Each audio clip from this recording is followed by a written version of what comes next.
This company has bad reviews. I got to tell you a story about the house we almost rented. It was in actually a pretty good location, and we liked the house. It was old, but it was large enough to accommodate our family.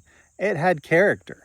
It was pretty decently located, farther away from where we are now than we wanted to, but if we were going to relocate, it was in a good location. And it had the yard we were looking for. So we were ready to move forward, started the application process. It wasn't a lot of information. I thought, I would like to know more information before I start paying mandatory application fees on a rental. It's managed by a property management company, and they have like almost no information on their website. Their policies, information's like none of this stuff is there, which struck me as a little strange. We toured the house on a Saturday, and it was one of those where they give you the codes. We had no one showing us the house. We just looked at it ourselves. So we're just about like, sign us up, ready to rent today until I start running into these things. So I had to wait till Monday.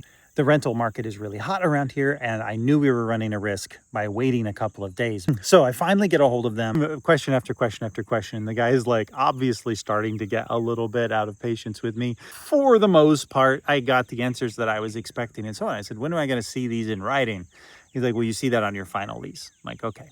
So out of curiosity, I Googled this company. And when I say this company has bad reviews, now, every property management company I looked at has bad reviews. Bad reviews are the norm for a property management company. But the reviews on this property management company made all the other property management companies look amazing. They had complaints like, a tree fell on our roof and knocked a hole in our roof, and the company did not close the hole for a month and a half. There were horror stories of people without air conditioning for months. Okay, understandable. Stories of people without heat for months in the middle of winter. It was just horror story after horror story. But all of a sudden, I'm in this wrestle. The house itself is great. It has a yard, it's in a good location. And when I tell you, we have been trying to find rentals and coming up with nothing, like there is nothing right now. It's crazy. But if we run a risk, maybe we're only going to be there for a year, for the year's lease. If we didn't have problems with the house, we probably wouldn't have a lot of interactions with the property management company. It would probably be okay.